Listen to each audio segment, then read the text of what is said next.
And hello everybody, I'm back again, yep. Back in full swing, I got the shades back and everything, yeah. Do another video right now. I'm gonna continue with my Smallville review with the season 7. And this one, contrary to like some people, in terms of favorite seasons and everything, this one was actually my personal favorite, like for a number of reasons being like this aired during the aired during my senior year of high school, and I was actually going through a lot then, and in a sense I kind of a lot of a lot of what I was going through, like a lot of internal stuff that I was dealing with, some of what was going on in this season, but I'll get into that, I'll get into that in a little bit, but basically we see, of course, Clark continuing the battle with Bizarro, who was also, Tom Welling also played him. He also showed a little distorted face, which was, I guess that was good enough for Bizarro. Like, what I liked, they made Bizarro actually kind of real. Bizarro didn't talk, in his little bizarre language or whatever, which was actually good, made a realistic approach.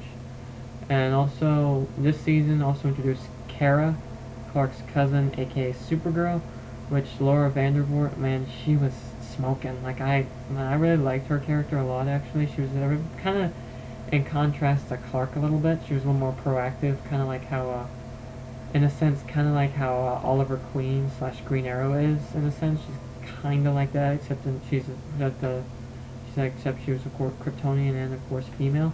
She's in a sense different. Like, basically, she came to Earth at the same time that Clark did in the meteor shower, except her ship crash landed into the reservoir at Reeves Dam, this is where Lex was having his little 33.1 experiments from last season, and Clark fighting Bizarro, kind of and the dam broke and it sure brought her to the surface, and of course she's been in suspended animation for 18 years, and she was supposed to protect Clark and everything when he was a baby, but now Clark's grown up, in fact, in a sense, he's kind of older than her, although in terms of experience, he's older, but, in terms of age, technically she is, which is kind of a little interesting, funny little dynamic, and they try to get along, the cousins try to get along, and Clark tries to sort of help her find her way in the world and all that stuff, so yeah. And aside from that, we also have, I think the best thing this season did have going for it, which I really liked a lot, was Lex. His final turn to the dark side, which was just amazing, really chilling how, since he sees all the wrong, although it's kind of funny in the beginning, he sees all the wrong he's done, he decides he wants to atone, but, that doesn't last long. We all know Lex, he wants to get to the truth behind things, so he wants to know about Kara after she ends up saving him, from drowning and everything, kind of like how Clark saved him back on the bridge. And also we found out Lana is actually alive. She actually escaped and fled to China, and she framed Lex for a murder, but Lex found her, and he was able to come back. She came back into Clark's life, and they try to do it again, because right now she knows his secret, finally, after 7 years. They try to make it work, it turns out, in the end, it's not what Clark thought it would be, because, one being that she took his powers, she had his powers during a little lightning storm, kind of like how back in season 1 where, Eric Summers, kind of leached his powers, although he took all of his powers and left Clark powerless, where his transfer was complete. She went after Lex, and she changed. She wanted revenge on him for, I guess you can't really blame her, because he kind of put her through a lot, with the fake pregnancy and pretty much using her, and Lex kind of has a habit of pissing people off, what can I say, hey. So yeah, and also Clark finds out, she's just, it just didn't work, and also Bizarro came back, Clark was away, but, and more into that, basically, Kara, and we're coming back to Kara, I like how, we see, basically, in this season, Clark learned a lot more about himself than he ever did before in his past, his family, Jor-El, learned about Jor-El. He got to meet his mother, Laura, played by Helen Slater. She was a Supergirl in the movie, so that was great.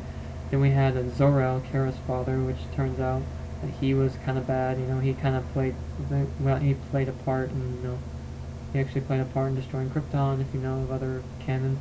So yeah, he was, so we see family dysfunction in a Kryptonian way, the House of El.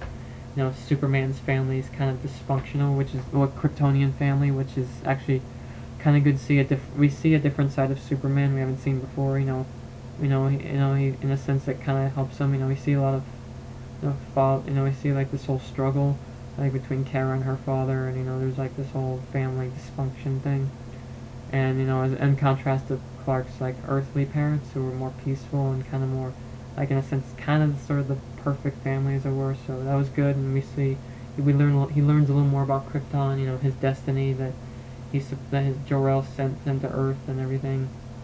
And also, speaking of destiny, Lex fulfills his destiny with the fact that in this season, which is the best part, which is really amazing for me, which had the Veritas storyline, which is basically 4 families. We had Lionel, the Queens, Oliver Queen's parents, the Swans, which is like Virgil Swan, if you remember him, and the Teagues, you remember Jason Teague, Jason and Genevieve back in season 4, which this is kind of hinted at since there. And there's the idea, Lionel has a connection with them, and Lex finds that out, and then he finds out the truth that Lionel has been keeping a secret. In a sense, Lionel chose Clark over him, and he just, Lex just goes to the dark side. He really just he kills his dad and pushes him out the window, and he just becomes, Lionel, in contrast, Lionel just completely changes. In a sense, he tries to appeal to Lex.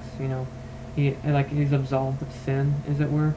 And he's like sort of closed, and his soul is cleansed. He becomes Jor-El's vessel, and since that was like amazing, really contrast with the Luthor family. Lionel becomes good. He realizes like all the wrong he's done. He sees Lex, what he's done to Lex. But it's too late. Lex is a monster already. He can't. This is what he's done. And now it comes back to haunt him.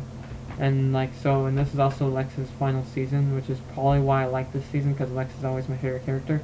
To me, he seemed very complex, and it really gave an idea of it made him more like a likable character, and he was also a super villain that would grow into Michael Rosenbaum, the best Lex Luthor ever, live action wise, honestly, and the best Lex Luthor in general. He put big name actors say Gene Hackman and Kevin Spacey, the Shame, both of those played him in big movies, but they didn't even come close to what Michael Rosenbaum did. Michael Rosenbaum's a little more obscure than them, but it's great. Michael Rosenbaum, he'll always be Lex Luthor for me and for many others. Yeah, and it really you see, basically he kind of fulfills his dark destiny, and Clark kind of sort of travels one step further to fulfilling his destiny, since they have a final confrontation in the Arctic, and everything. Yeah, good season all around. Let me know what you thought, and you can leave your thoughts and comments about anything. Yeah, there's a couple things I didn't mention, like Grant Gabriel and Lois and working at the Daily Planet, so that's a little side story, but I felt like a side story that was I felt wasn't quite as important as the others. So yeah, good stuff. Let me know what you think, and I'll see y'all soon. See you, bye.